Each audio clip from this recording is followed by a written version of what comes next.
YouTube Tamil மக்களுக்கு வணக்கங்க. இன்றைக்கி சிம்பிள் உருளைக்கிழங்கு வறுவல் தான் பார்க்க போகிறோம். இதை பார்த்திங்கன்னா ஒரு ஸ்டவ் ஆன் பண்ணிங்க.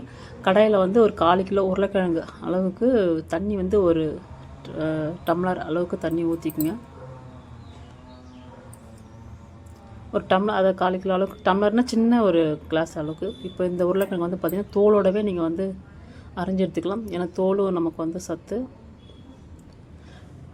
அரிஞ்சு கழுவி எடுத்து நீங்கள் வந்து தண்ணியில் போட்டுடலாம். இந்த தண்ணி கூடவே நீங்கள் வந்து தேவையான அளவுக்கு நீங்கள் எண்ணெய்க்கு ஃப்ரை பண்ணுற அளவுக்கு எண்ணெய் இருக்கு இல்லைங்களா, அந்த எண்ணெயும் இந்த உருளைக்கிழங்குலேயே வந்து நீங்கள் எண்ணெயை ஊற்றிடுங்க. எண்ணெயும் கலந்துவிட்டு இதுக்கு தேவையான அளவுக்கு நீங்கள் வந்து சால்ட் உப்பும் நீங்கள் வந்து போட்டுக்கலாம்.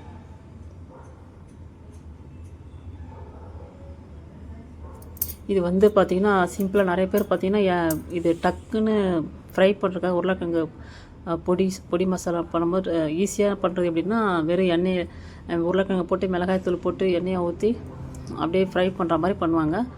ஏன்னா அதில் இருக்கிற புரதம் வந்து எண்ணெயால் வந்து புரதம் அழிஞ்சிரும். ஆனால் நம்ம சாப்பிடும்போது சும்மா ஒரு சக்கை மாதிரி தான், அந்த டேஸ்ட்டாக இருக்கும், சக்கை மாதிரி இருக்கும். நீங்கள் இதுவே வந்து தண்ணி எண்ணெயோடு நீங்கள் வந்து வேக வைக்கும்போது அந்த கிழங்கும் வெந்துடும்.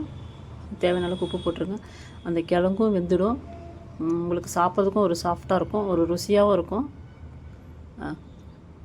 எண்ணெய் இப்போது ஊற்றிட்டு நீங்கள் வந்து இந்த எண்ணெய் உங்களுக்கு எவ்வளோ தேவையான எண்ணெய் அந்த அளவுக்கு ஊற்றிடுங்க. இது இப்போ வந்து நம்ம கலந்து விட்டு அப்படியே மூடி போட்டுருங்க. மூடி போட்டோன்னே நீ வந்து அந்த தண்ணி ட்ரை ஆகிடும், அதில் எண்ணெய் மட்டும்தான் இருக்கும் லாஸ்ட்டாக. அந்த பதத்தில் தான் நம்ம வந்து உங்களுக்கு வீட்டு குழம்பு மிளகாய்த்தூளாக இருந்தாலும் சரி, இல்லை வெறும் மிளகாய்த்தூளாக இருந்தாலும் சரி, நீங்கள் வந்து அதில் நீங்கள் தேவையான அளவுக்கு மிளகாய்த்தூள் உங்கள் காரத்துக்கு தகுந்த மாதிரி நீங்கள் போட்டு கொஞ்சம் லைட்டாக நீங்கள் ஒரு திருப்பி விட்டிங்கனாலே போதும். உங்களுக்கு சூப்பரான ஒரு டக்குன்னு ஈஸியாக செய்கிற அளவுக்கு. இது வந்து மஞ்சத்தூள் வந்து பார்த்திங்கன்னா வெறும் மிளகாய்த்தூள் யூஸ் பண்ணுறவங்க மஞ்சத்தூள் கொஞ்சமாக நீங்கள் சேர்த்துக்குங்க. நீங்கள் குழம்பு மிளகாய்த்தூளாக தான் நம்ம அதில் மஞ்சத்தூளில் நம்ம போட்டு சேர்த்துருவோம், அதால் அதுக்கு மஞ்சத்தூள் தேவையில்லை. இது வந்து இப்போ வெறும் மிளகாய்த்தூள் தான் சேர்க்குறோம். அதனால் மஞ்சத்தூள் கொஞ்சமாக சேர்த்து நம்ம வந்து மூடி போட்டு அந்த தண்ணி ட்ரை ஆகிற வரைக்கும், நீங்கள் ஒரு டம்ளர்னால் பெரிய டம்ளர் அளவுக்கு தண்ணி ஊற்றுவோன்னா, சும்மா சின்ன குட்டியாக நம்ம டீ குடிக்கிற அளவுக்கு தண்ணி அந்த கிளாஸ் அளவுக்கு ஊற்றுங்க. இப்போ தண்ணி ட்ரை ஆகிடுச்சு. இப்போ இதில் நம்ம வெறும் மிளகாய்த்தூள் தான் சேர்க்குறோம். சேர்த்துட்டு நீங்கள் கிளறி விட்டுக்கலாம். நீங்கள் கிளறி விட்டு திரும்ப